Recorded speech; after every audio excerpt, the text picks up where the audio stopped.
안녕하세요 육아동지 여러분, 아육톡입니다. 이번 영상에서는 오랜만에 우리 육아동지 여러분들의 육아 고민을 해결하는 Q&A 시간 마련해봤어요. 저희 아육톡 고민 상담 이메일이 따로 있는 거 아시죠? 그동안에는 단메일로 보내드렸었는데 오늘은 영상으로 한번 다뤄볼게요.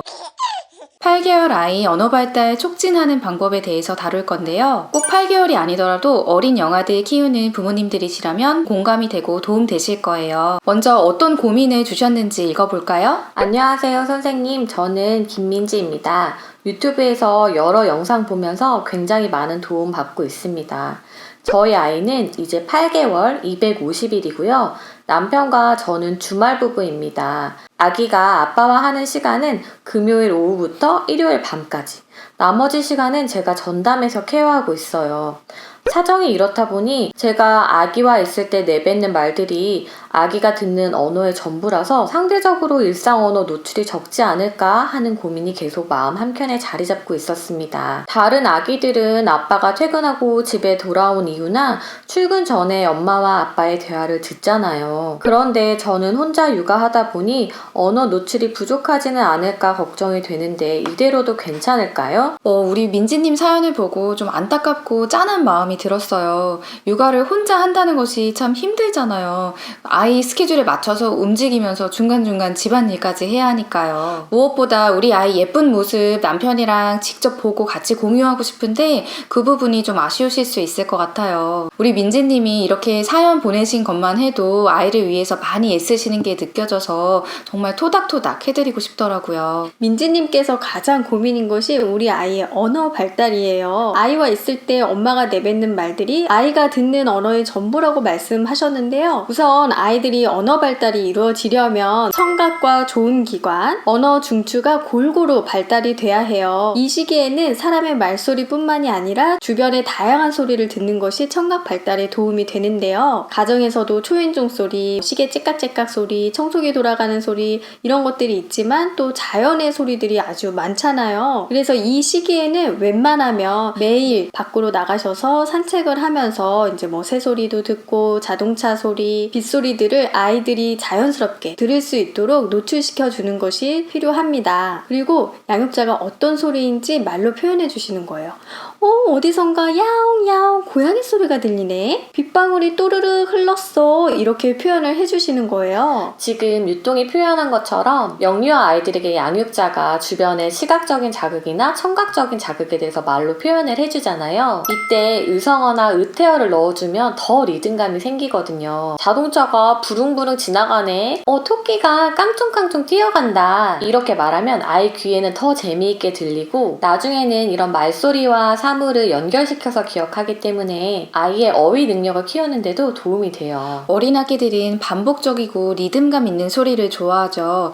대표적으로 동요가 그렇잖아요. 네, 맞아요. 사과 같은 내 얼굴 예쁘기도 하지요. 눈도 반짝, 코도 반짝, 입도 반짝반짝. 이 노래 많이 하지 않나요? 이런 동요들이 구조는 단순한데 리듬감이 있다 보니 아이들이 잘 기억하고 또 되게 좋아해요. 장난감 중에서도 누르면 노래가 나오는 것들이 있잖아요. 8개월 정도 되면 아이들이 어느 정도 혼자 앉을 수 있기 때문에 앉아서 버튼 누르고 동요 나오면 같이 노래 부르고 이런 장난감들을 이용해서 같이 놀이도 하고 상호작용하시면 더 좋은 자극이 될 거예요. 우리 민지님이 다른 아이들은 아빠가 출근하기 전이나 퇴근하고 나서 엄마와 대화하는 거를 듣는데 우리 아이는 그렇지 못해서 걱정이 된다고 하셨잖아요.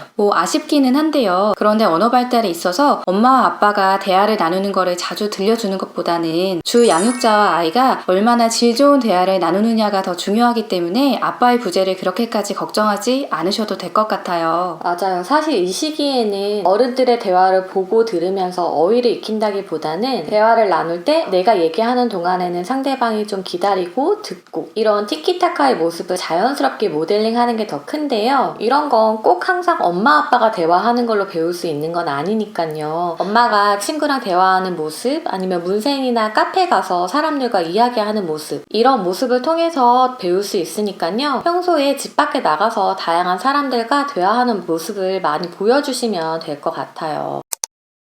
그렇다면 이렇게 어린 영아들과 어떻게 질 좋은 대화를 나눌 수 있을까 궁금하실 텐데요. 언어 발달이라는 것은 애초에 무한정 말소리만 듣는다고 해서 발달하는 것이 아니거든요. 음성 인식도 중요하지만 근본적으로 언어는 의사소통 수단이라는 거예요. 그래서 아이가 태어나면 엄마 아빠가 나를 안고 내 눈을 쳐다보고 입을 뻥긋뻥긋 하는데 그게 나를 향한 이야기구나 이런 걸 인식하면서 아이가 점차 크면서 티키타카를 경험하는 거예요. 영아들과 대화하는 법을 가르쳐 드릴게요. 먼저 영아의 눈을 바라봐야 합니다. 근데 이게 은근히 어려워요. 어른들도 이야기할 때 눈 잘 안 보고 이야기하는 경우도 많잖아요. 청소하면서 말하거나 때로는 핸드폰을 보면서 말하기도 하는데요. 꼭 눈을 바라보고 이야기를 하셔야 해요. 왜냐면 눈 맞춤을 해야 의사소통을 하고 감정의 교류를 할 수 있거든요. 두 번째는 아이가 내 입모양을 볼 수 있도록 각도를 맞춰주시고 말할 때는 조금 천천히 또박또박 입을 크게 벌려서 말씀해 주시는 거예요. 우리가 코로나 시기에 아이들 언어 발달이 늦어졌다 이런 기사 접하신 적 있죠. 이때 아이들이 마스크를 쓰니까 막 말을 배우는 아이들이 소리와 입모양을 연결시켜서 그걸 모델링해서 배워야 하는데 그러지 못했던 거죠. 이게 꼭 서너 살 아이들한테만 해당하는 게 아니라요. 둘 전에 어린 영아들도 엄마나 아빠가 쳐다보면서 말을 할 때 입모양을 유심히 쳐다보거든요. 아이들이 양육자의 입모양을 보면서 소리와 입모양을 연결시키고 자주 반복해서 친숙한 소리는 또 아이들이 직접 따라하면서 이제 옹알이 단계에서 차츰차츰 의미 있는 소리로 발전해 나가는 거거든요.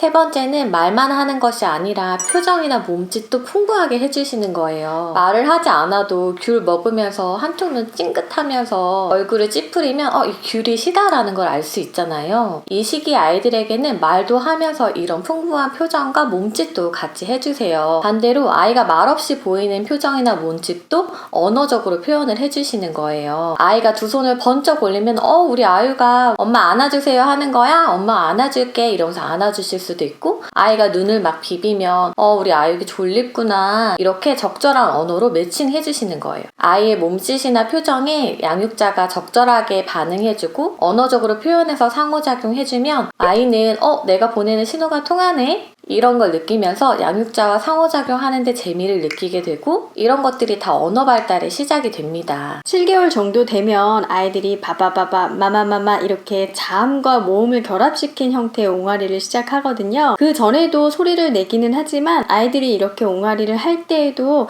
지금 말씀드린 것처럼 대화의 방법을 적용시켜서 반응해 주실 수 있어요. 아기가 만약에 아바바바바바 이렇게 했다면은 잘 이렇게 아이의 말을 듣는 것처럼 귀를 기울여 주시고 아이의 옹알이가 끝나고 나서 대답을 해주는 거예요. 그러면서 우리 아육이 아바바바바 아빠 보고 싶어. 아빠 지금 회사에 갔지. 아빠 금요일에 오기로 했지. 이런 식으로 반응을 해주시는 거예요. 지금 영아들과 대화하는 몇 가지 방법을 말씀드렸는데요. 눈 맞추고 천천히 말하고 또박또박 말하고 이런 것들이 바쁜 양육자들에게는 힘들 수도 있어요. 그래서 저는 특히 아이가 아침에 일어났을 때 굿모닝 인사하면서 그리고 또 아이 이유식 먹을 때 같이 눈 맞추고 앉게 되잖아요. 그럴 때를 대화 타임으로 정했던 것 같아요. 그리고 영아들의 언어 발달을 촉진해주기 위해서 일상에서와 놀이할 때도 기회의 순간이겠죠. 일상에서도 기저귀 갈 때나 옷 입혀줄 때 마치 중계를 하듯이 이야기를 해주는 거예요. 우리 아육이 기저귀 갈아볼까? 어이구 우리 아육이 씨 많이 했네. 아유 시원하겠다. 기저귀 다 채우고 나서 이제 다 기저귀 채웠다. 놀자. 이런 식으로 표현해 주시는 거예요. 옛날 생각나고 좋네요. 저희도 이 영상 준비하면서 그 시기 때 영상이랑 막 찾아봤는데 너무 아기아기하고 제가 너무 다정한 거예요. 아이한테 목소리가. 이 시기에는 아이들이 일상에서 매일 하는 활동들이 있잖아요. 밥을 먹는다든지 기저귀를 간다든지 목욕을 한다든지 이럴 때 매일매일 사용하시는 언어 표현들이 있을 거예요. 이런 것들을 아이가 반복해서 계속 들으면 소리에 대한 의미를 자연스럽게 매칭하면서 수용언어 발달에 도움이 될 수 있어요. 놀이할 때 역시 양육자가 어떻게 반응해 주느냐에 따라서 언어 발달을 촉진시킬 수 있는데요. 이거는 저희가 또 다음에 어린 영아들과 함께 놀아주는 방법에 대한 영상을 따로 마련하겠지만요. 일단은 간단하게 반영하기 기술을 사용하는 겁니다. 반영하기란 아이의 행동과 감정을 읽어주는 건데요. 만약에 아이가 비닐봉지를 만졌다면 아육이 비닐봉지 만졌구나. 바스락바스락 소리 나네. 근데 아이가 그것도 계속 만져요. 그러면 바스락바스락 소리 나는 게 재밌구나.